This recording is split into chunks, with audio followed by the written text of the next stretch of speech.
Atractiva y decidida. Logró el amor incondicional de Enrique VIII, que no dudó en romper con Roma, para casarse con ella, pero su incapacidad para dar un heredero al monarca, le costó la vida. Bienvenidos a Historioburgo, suscríbete a mi canal, deja tu comentario y tu like. Ana Bolena se arrodilló ante el rey, y éste le puso un manto de terciopelo carmesí, y una corona de oro. Además, le otorgó 1000 libras al año, para el mantenimiento de su dignidad. Ese 1 de septiembre de 1532, con ese gesto, Enrique VIII había dado un paso insólito. Había encumbrado a una mujer, a par del reino. Era una dádiva de amor, ofrecida como recompensa, a la entrega de una dama que, después de años de entereza, y previendo su pronto matrimonio, había accedido, por fin, a ser la amante del soberano, que por entonces estaba casado con Catalina de Aragón, tía del emperador Carlos V. La pareja pasó la Navidad en su casa de campo de Greenwich. En la noche de Reyes, se sirvió un banquete tan espléndido, que fue necesario habilitar cocinas provisionales en los jardines. Poco después, Ana sintió un intenso deseo de comer manzanas, y se dio cuenta de que estaba embarazada. Como no querían que su hijo naciese fuera del matrimonio, y aunque el rey seguía casado con Catalina de Aragón, un capellán los desposó en secreto, a finales de enero de 1533. ¿Quién era esa mujer, capaz de subyugar a un poderoso monarca del Renacimiento, culto y despótico? ¿Cómo llegó a convertirse en la reina consorte más recordada de Inglaterra? Nacida en el año 1501, Ana Bolena adquirió una excelente formación, en un principio en la corte de Margarita de Austria, y posteriormente en Francia, donde fue dama de honor de María Tudor, hermana de Enrique VIII, y esposa del rey galo Luis XII. Y después también de la reina Claudia, la esposa de Francisco I.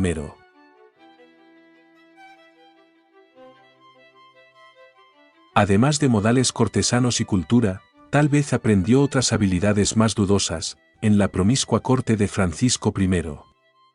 En 1533, este dijo en confianza al duque de Norfolk, cuán poco virtuosamente había vivido siempre Ana.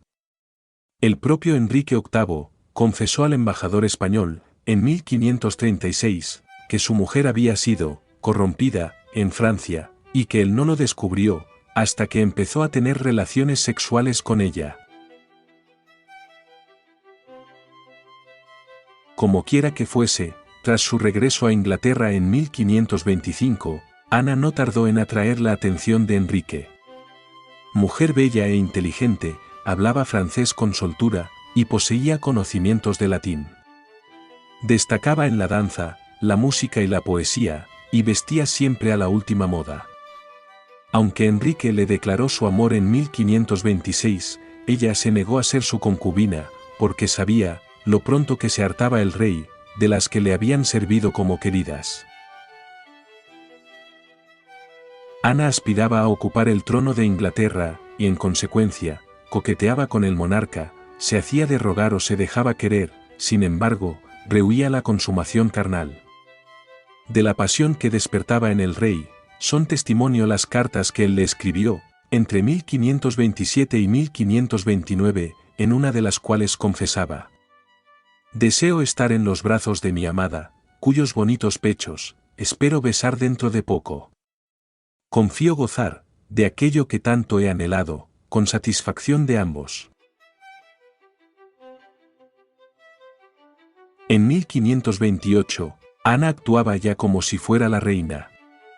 Se sentaba en el asiento de ésta en los banquetes, y lucía espléndidas joyas, y suntuosos vestidos púrpura, el color reservado para la realeza.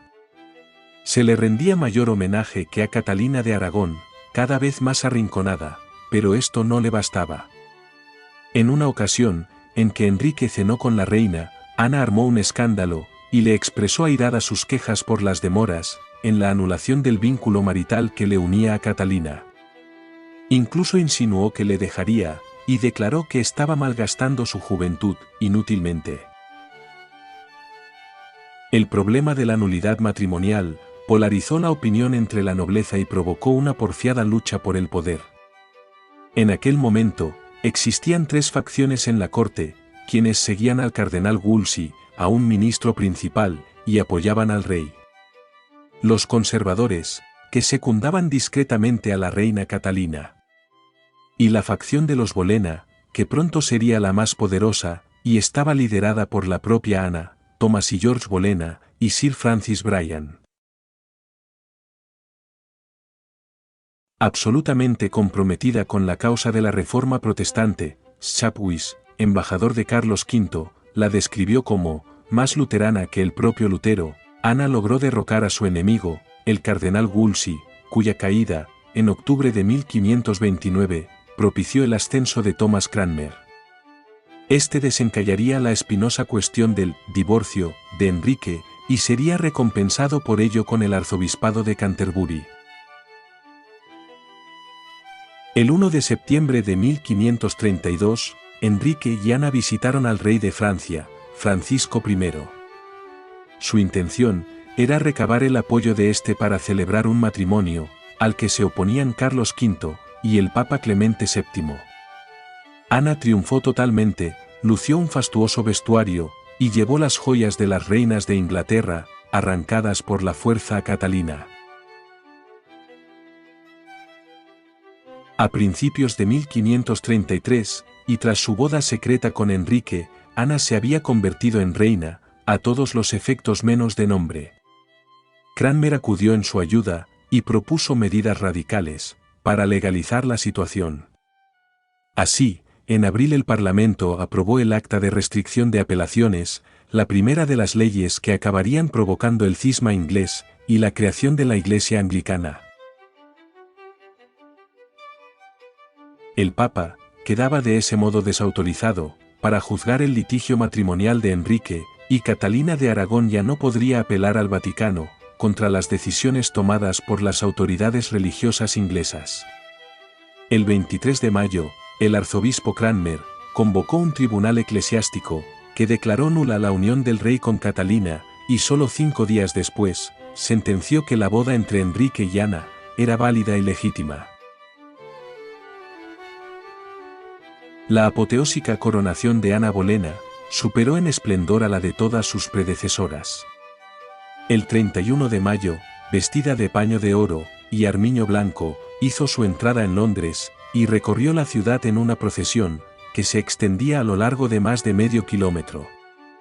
Los arcos triunfales y los espectáculos organizados en su honor loaban la castidad de la nueva soberana y expresaban la esperanza de que diera a luz hijos varones que continuasen la dinastía Tudor.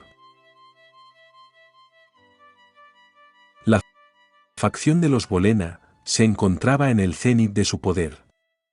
La religión, el arte y todos los aspectos de la cultura cortesana en general, se utilizaron para exaltar la imagen de la nueva reina. Ana utilizó su influencia para promover la reforma, y marcó la pauta intelectual de la corte, favoreciendo a los eruditos comprometidos con el anglicanismo.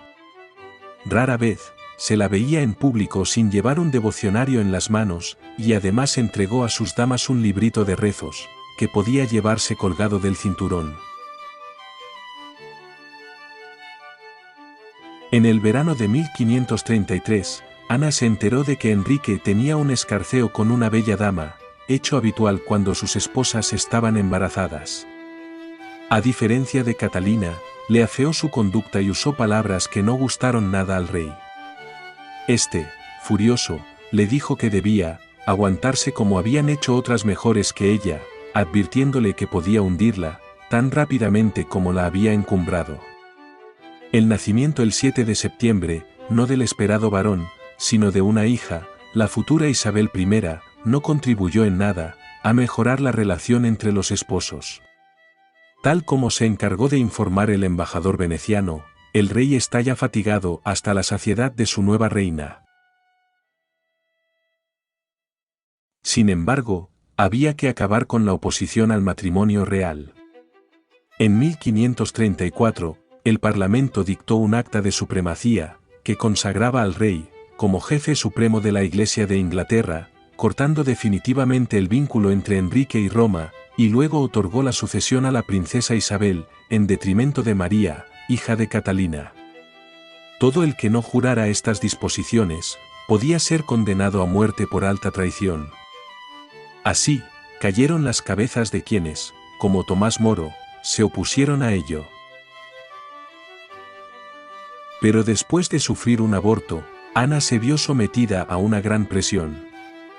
Enrique, frustrado porque no le daba el ansiado hijo varón, se entregó a bailes y mujeres más que nunca. Se mostraba cada vez más irritado ante las quejas de la reina. A fines de 1535, inició un romance con Jane Seymour. El fuego amoroso del rey por su esposa ya se había extinguido, pero ésta se convirtió en un problema político, tanto en el interior, por su impopularidad, como en el exterior, ya que tras la muerte de Catalina, representaba un obstáculo para el acercamiento entre Enrique y el emperador Carlos V, que defendía el primer ministro Thomas Cromwell. El 30 de abril de 1536, mientras Ana, embarazada de nuevo, estaba en Greenwich Park, Cromwell le tendió una trampa y presentó ante el rey pruebas al parecer incontestables de que la reina había seducido a Smithson y a otros miembros de su consejo privado, incluido su propio hermano. Aún más, había tramado un regicidio para casarse con uno de sus amantes y gobernar como regente del hijo que llevaba en su seno. La mayoría de los historiadores considera infundadas las 22 acusaciones de adulterio que se presentaron en contra de Ana Bolena, y es improbable que ésta conspirara para asesinar al rey, puesto que era su principal valedor y fuente de poder. Sin embargo, su reputación de mujer frívola, su gusto por la compañía masculina, y su indulgencia con el galanteo y los juegos del amor cortés, llevaron a que el monarca y muchos otros la creyeran culpable. Un tribunal presidido por su tío, el duque de Norfolk, y en el que figuraba su propio padre, la condenó a muerte. Ana rondaba la treintena cuando fue decapitada, con un golpe de espada, el 19 de mayo de 1536. Enrique VIII solamente esperaría 10 días para volver a casarse. En esa ocasión con Jane Seymour. Ana Bolena no tuvo el funeral solemne que de hecho merecía tanto por su rango, como por sus orígenes aristocráticos. Simplemente, sus restos mortales fueron envueltos y enterrados en una tumba común en la capilla de San Pedro a de Vincula, donde se enterrarían también los restos de la reina Catalina Howard, la quinta esposa de Enrique VIII, que sería, asimismo, ejecutada. Bueno amigos, llegamos al final del vídeo. Suscríbete a mi canal, que eso me ayuda mucho. Deja tu comentario y tu like. Hasta la próxima.